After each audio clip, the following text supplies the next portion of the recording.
Arne, you said before the game you'd have to suffer at times. How do you sum everything up when your goalkeeper was outstanding and after his saves, Harvey Elliott then produces a match-winning moments after you sent him on? Yeah, I think when we would have had a draw over here, we would have been already the lucky one, and that is clear for everyone. I think they were the much better team today. Especially in the first half, they had a lot of open chances, 3 or 4 big chances. In the second half, they were still the better team, still had a lot of shots on target, but they were mainly from outside the box. But I knew before the game, and I saw it today again, how much quality this team has and these individual players have. So all these shots from them from outside the box are with a certain speed that you only see with the top players. We have them as well, but you see them with them as well. That's why Alisson still had to make a lot of big saves. We were lucky with the first half that the goal was fractionally offside. I was very happy that in a difficult circumstances over here, the referee wasn't impressed. That's not always in away games the situation. And yeah, in the end we were already in the game 3, 4, 5 times. I felt like, we can hurt them in transition, but we didn't. But we waited till the last moment, and then we hurt them. You saw what a moment as well that was for Harvey coming on and so given it's like a game time. Yeah, a big moment for him. I can understand that he's sometimes frustrated about the playing time he gets because he's a good player. He showed at Liverpool already that he's a good player, but he's in competition with players that I hardly take off. So Dominic Szoboszlai is always the one that just keeps on going, also score goals, but he's so important for us with all the running he does. And yeah, Mo Salah is, I think, quite clear for everyone as well. So he has to do it with limited playing time, but he just keeps on going. I have to give him big compliments for that. Also my staff, because they keep working with him. And every time come up with great exercises so he stays fit. But it wasn't only Harvey, it was also the one that assisted, Darwin Núñez, who came from a difficult 2 games, but was absolutely there again tonight, because from the moment he came in, we were more of a threat than before. I appreciate it will be in Anfield with the atmosphere, but what does tonight tell you about the task you still have ahead of you?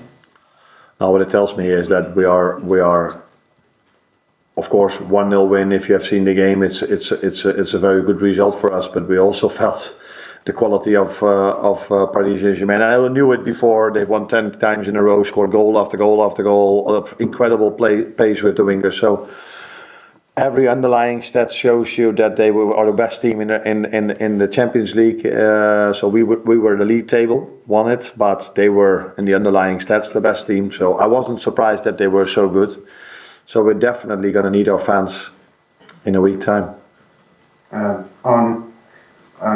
Is it fair to say it was the toughest position you've had this season? If yes, is it because of PSG's performance, or is it also due to the fact that your team, let's put it mildly, were under par tonight? That they were? Under par. No, we were not under par. It's pure the quality of Paris Saint-Germain and the way they've played this whole season. I can say it one more time.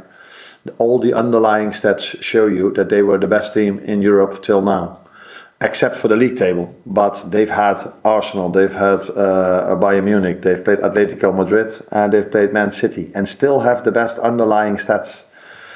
And they showed today. And I already knew it, but the players saw it today as well, and our fans and whole of England, that Luis Enrique made an incredible team here after 3 windows. So much pace, so much work rate, so much quality in the midfield, how they handle the ball. So it was an unbelievable challenge for us to get away here with a result, and we know it's going to be a hard one in a week. 1 year.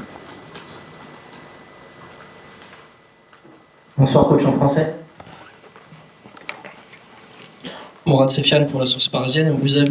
We've seen you since the very beginning of the match, your goalkeeper especially, running down the clock. Do you think the objective, your goal was actually to go home with a draw?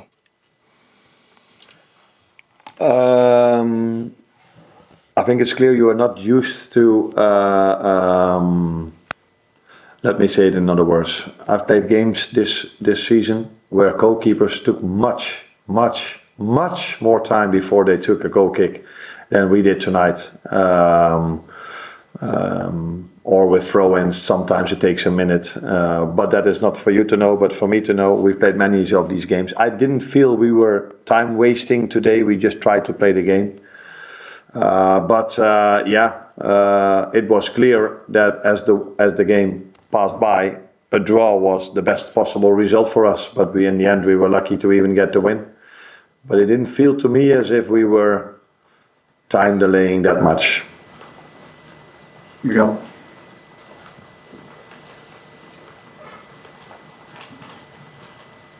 Arne, PSG were particularly brilliant for the first half hour or so, but then it felt like you managed to shore them up. What were you thinking at that moment, and was there anything specific you did? Yeah, we changed a bit the way we pressed in the second half compared to the first half. And I also agree with you that in the first half they had 3 or 4 open chances, so one-on-ones and a cutback cross that just went over the bar. And the moment that he went one-on-one and the ball came back and 2 or 3 chances in a row. So in the first half it was almost a miracle that it was 0-0. The second half it was more due to their quality that they could create chances because all of their shots were outside the box. But these players, I just said it already, and our players have the same. If they get shots from 18 yards or 20 yards, it's still half a chance because they can hit it so hard.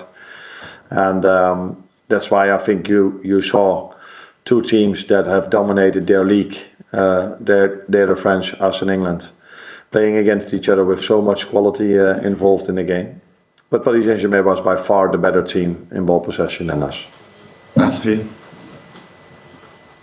Hi Arne. Trent has obviously had a lot of scrutiny this season on his defending, and he always does, but tonight even though he was up against some really top players, he handled it really well. What did you make of him? Yes, I agree with you, but I see the same thing during the season many more times. There have been games, I think City away was one of them, where he was outplayed a few times, but we didn't concede that many big chances against City. So sometimes stats are not telling you the truth. If he goes past someone in the width of the pitch, it doesn't tell you that he's outplayed. But the stats that do matter, I just said already a few times, are clear that Paris Saint-Germain is this season incredible in Europe and in their league. But Trent, I think in the first half 1 or 2 times he had some difficulties, but in general he defended really well, especially also in the second half. So I agree with you, yes. We'll take 2 more questions. Gentleman here.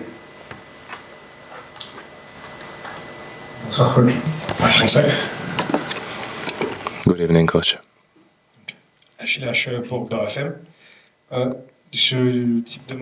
This type of match, details are very important in this type of match. There are 2 teams. There's one referee who decided sometimes was really tough for the referee to make a couple of decisions. Do you have an opinion in regards to the refereeing tonight?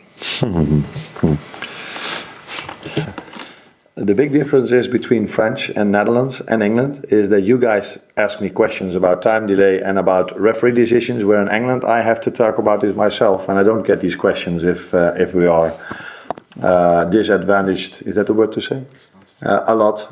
Then nobody asks me about it.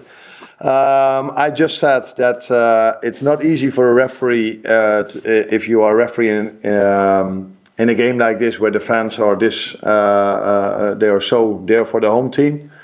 Apart from that one moment where you could argue if it's a red, yes or no, with Ibu and Barcola, I didn't feel he was in favor of us or in favor of them.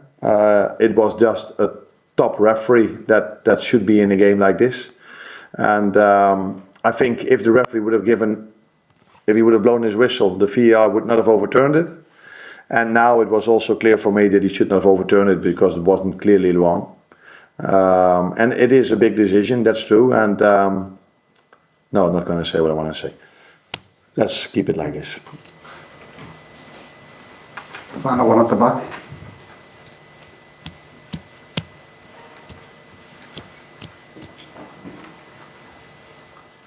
Bonsoir, coach Stéphane Bianchi du Parisien. Qui est selon vous According to you, who is the most confident player for you tonight, for the next match coming up against Paris? Who's the most confident player? No, team. Yeah, if you look at the results, we come away really positive. If you look at the performance, then there are two different things. I think Paris Saint-Germain take a lot of positives towards the game we're going to play in a week. But I can tell you that they're not only going to play against us, they're only going to play against our fans, and we really need them. Not only next Tuesday. We need our fans on Saturday against Southampton as well, because like you might know, we don't have a winter break in England, so we just keep on playing for months already. And these players definitely going to need the help of our fans to show up 2 times as they did in the last few months. Thank you. Heel hard.